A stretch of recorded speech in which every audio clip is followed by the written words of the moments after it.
अजब इत्तेफाक है, 2014 में जब नीतीश कुमार हारे थे तो उस वक्त पवन वर्मा जो हमारे साथ हैं, उनके परिचय की ज़रूरत नहीं है, उन्होंने प्रशांत किशोर को मिलवाया था नीतीश कुमार से पहली बार, और वो इतने करीब आ गए थे कि नीतीश और प्रशांत दोनों ही एक घर में एक छत के नीचे एक साथ खाना खाते थे। लेकिन एक वक्त ऐसा भी आया जब पवन वर्मा भी पार्टी से बाहर कर दिए गए और प्रशांत किशोर भी। एक बार फिर क्या ये इत्तेफाक है कि पवन वर्मा जी पटना में हैं, पहले नीतीश कुमार से मुलाकात करते हैं, प्रशांत किशोर से भी मुलाकात करते हैं।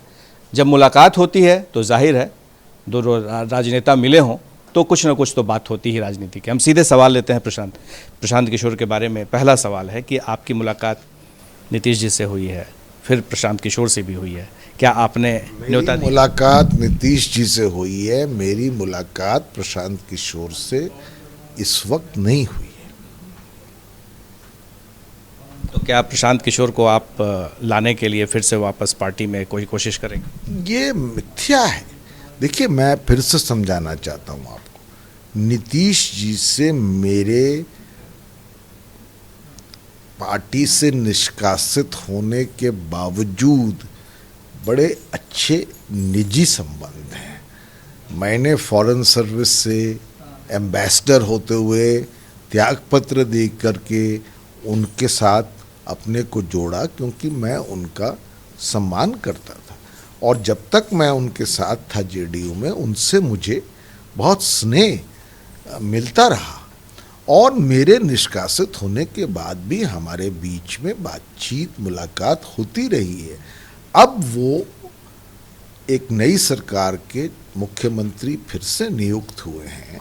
मैं उनसे मिलने आया था कि मैं पर्सनली उनको बधाई दे सकूं, क्योंकि कई अरसे से हमारी मुलाकात नहीं हुई है। उस संदर्भ में मैं मिला था। आपकी प्रशांत किशोर से कोई मुलाकात?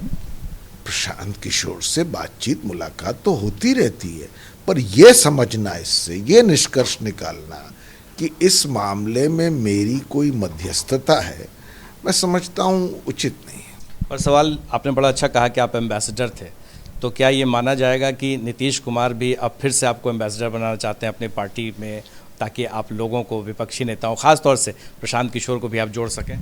अगर नीतीश जी मेरी कोई मदद, और इसकी कोई बातचीत हुई ही नहीं है, विपक्ष को एकजुट करने में अगर वो आग्रह करेंगे तो मैं उनकी जरूर मदद करूंगा, क्योंकि मैं भी चाहता हूं कि एक लोकतंत्र में एक मजबूत विपक्ष का होना जरूरी है।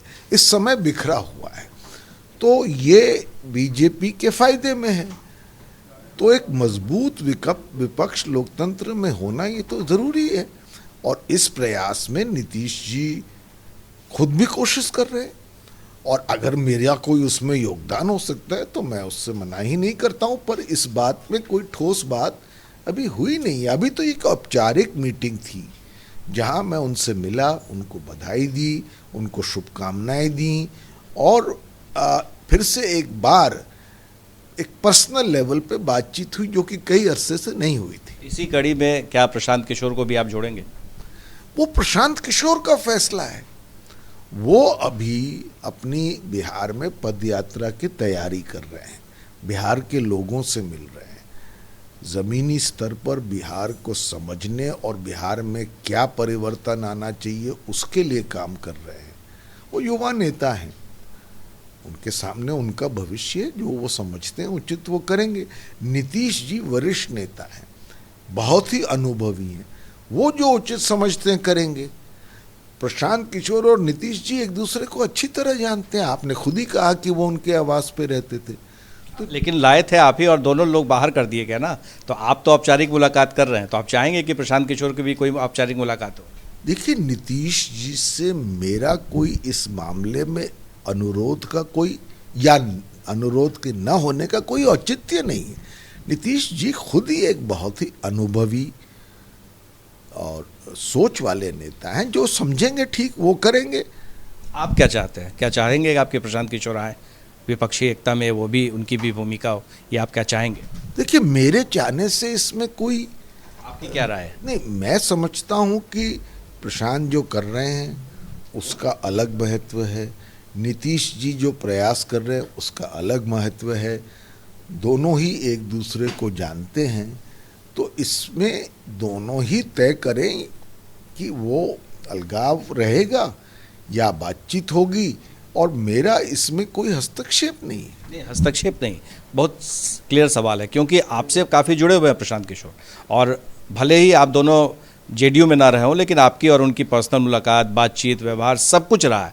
तो ऐसे में जाहिर है कि एक बार ये सवाल इसलिए उठ रहा है क्योंकि आप ही वो शख्स हैं जिन्होंने प्रशांत किशोर को नीतीश कुमार से मिलवाया था, फिर पार्टी में भी वो ज्वाइन किए थे, सब कुछ हुआ था। तो ये जो अलगाव है, इसको पाटने के आपकी क्या भूमिका हो सकती है? मैं मध्यस्थता की बात नहीं कह सकता हूँ, बल्कि मैं आपसे पूछ रहा हूँ, क्या आपकी राय, आपको लगता है कि प्रशांत किशोर के आने से जेडीयू में या फिर विपक्षी एकता को जोड़ने में मजबूती मिलेगी? देखिए, मैं यही कह सकता हूँ कि प्रशांत किशोर एक प्रतिभाशाली व्यक्ति हैं, उन्होंने ज़मीन पे काम किया है, एक उनका अपना अनुभव है। वो उसका क्या उपयोग करना चाहते हैं वो उनका निर्णय है। नीतीश जी की तो मैं तारीफ कर ही चुका हूँ, वो जानते हैं क्या करना है, बिहार के हित में क्या करना है। अब ये दोनों शख्सियत एक दूसरे को मुझसे अच्छा जानते हैं, यानी जितना मैं प्रशांत को जानता हूँ शायद नीतीश जी उससे ज़्यादा ही जानते होंगे। वो साथ रहे हैं एक जगह, एक ही घर में, जैसे आपने कहा। तो दोनों तय कर सकते हैं जो भी करना चाहें। मेरा कोई उसमें कोई खास रोल नहीं। एक जो बयान बराबर आता रहता है कि नीतीश जी ने कह दिया उनके बारे में, पहले तो कहा कि बहुत पुरानी जान पहचान है, जब दिल्ली में मुलाकात हुई थी तभी वो बीजेपी से अलग नहीं हुए थे, और अभी हाल ही में उन्होंने कह दिया क्या अंड बंड बोलता रहता है। आपको लगता है कि ये दोनों बयान अजीबोगरीब नहीं लगता है दोनों का? नहीं, देखिए, राजनीति है, सबका नज़रिया अलग अलग होता है। कई दफ़े उस नज़रिए में संशोधन आता है, कई दफ़े वो नज़रिया और पुख्ता हो जाता है और ठोस हो जाता है। ये लोगों पर है, पर मैं नहीं समझता कि राजनीति में जो भी उचित लोग समझें उसमें पूर्व में क्या हुआ है या नहीं हुआ है वो कोई एक बड़ा मसला है। आखिरकार आरजेडी ने भी क्या क्या कहा नीतीश जी के लिए, बीजेपी ने क्या क्या कहा नीतीश जी के लिए, साथ भी काम किया है। तो ये तो संभावनाएं राजनीति की है। और क्या नीतीश जी प्रशांत जी के बारे में सोचते हैं या प्रशांत जी नीतीश जी के बारे में सोचते हैं, वो उनका निजी मामला है। मैं जानता हूं कि नीतीश जी बिहार का हित चाहते हैं।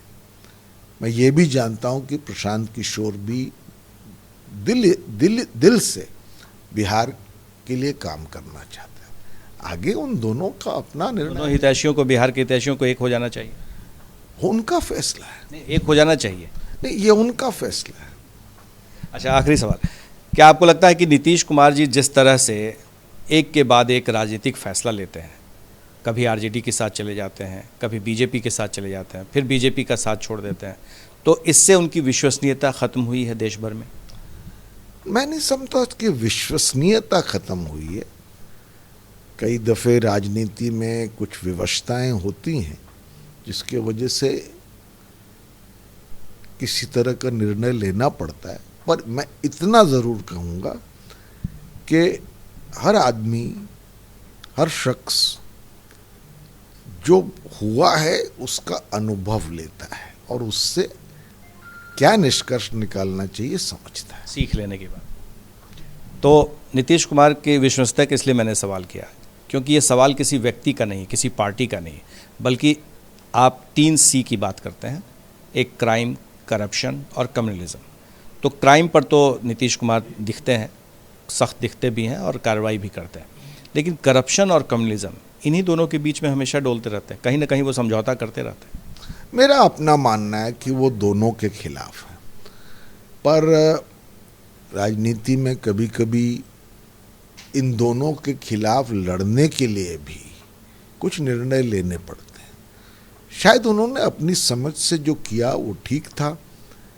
मुझे इस बात की ज़रूर खुशी है कि अब वो बीजेपी के साथ नहीं जुड़े हैं, क्योंकि मैं समझता हूँ बीजेपी उनका इस्तेमाल कर रही थी। राजदूत और फिर राजनेता बखूबी से सारे सवालों का जवाब दे रहे थे पवन वर्मा जी, लेकिन सबसे बड़ी बात है कि वो इस बात को जस्टिफाई नहीं कर पा रहे थे कि आखिर नीतीश कुमार जिस तरह से बदलते रहे हैं उसके पीछे क्या सिर्फ राजनीतिक वजह रही है या फिर कुछ और।